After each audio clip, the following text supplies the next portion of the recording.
Conor McGregor just lost a civil lawsuit where he was accused of rape. But this wasn't his first run-in with the law. He's not even the first UFC fighter to be accused of such things or to have big legal issues outside of the octagon. So the question becomes, what can, what should, and what will the UFC do about it?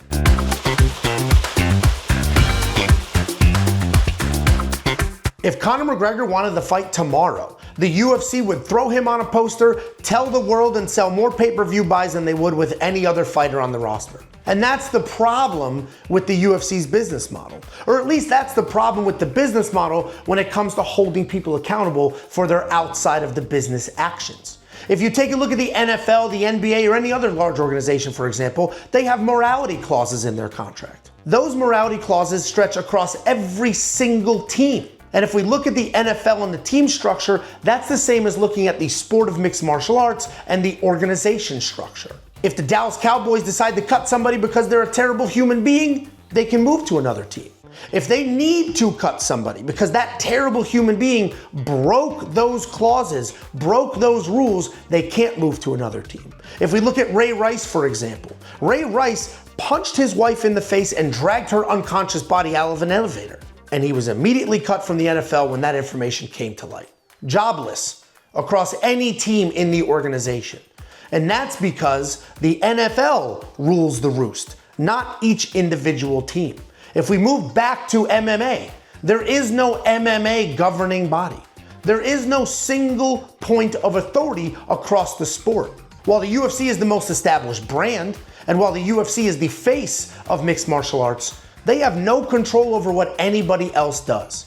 So if they decided to cut Conor McGregor, that doesn't prevent any other organization from doing the same. So when somebody with the established viewership of a Conor McGregor does something horrific, if they cut him, he will immediately be scooped up by the PFL. He will immediately be scooped up by another organization and continue to be one of the biggest draws this sport has ever seen.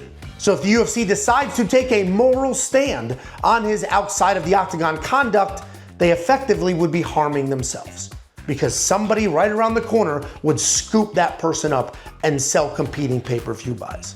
Sure, they could use that morality clause to bench a fighter, keep him on the sideline, use some loopholes to make it very inconvenient for that fighter. But again, the UFC is in a very different business than these other sports. Every single individual fighter is responsible for pay-per-view buys and ticket sales. These fighters don't even work for the UFC, they're independent contractors. They have a contract, they show up and they fight, and then they go home. That's why they don't have health insurance or any other outside of training camp or outside of the fight benefits. So could the UFC take a moral stand and say, we are completely against every single thing that this person has done. They are no longer welcome here. If somebody else wants to hire them, they can.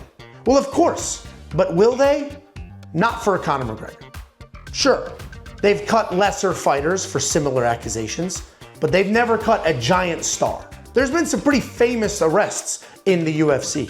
BJ Penn, towards the tail end of his career, he's had a couple of run-ins with the law. Lee Lightning Murray is a name that may not be familiar to you, but I promise you, if you look up his story, it is one of the most interesting ones. And there are hundreds of people in between. The problem is, even though the UFC can do something about these issues, they likely won't. And regardless of where you stand on the moral spectrum, the reality is the UFC needs to continue delivering fights, continue building names, and continue selling pay-per-views, regardless of if they had a hit and run with a pregnant woman, regardless of if they were arrested for doing drugs on the weekend. The UFC is in the fight business. They are not in the management of personal life business. That's why these fighters are independent contractors, and that's why they will continue to feature the most popular fighters on the most popular fight cards, regardless of how they live their lives outside of the cage.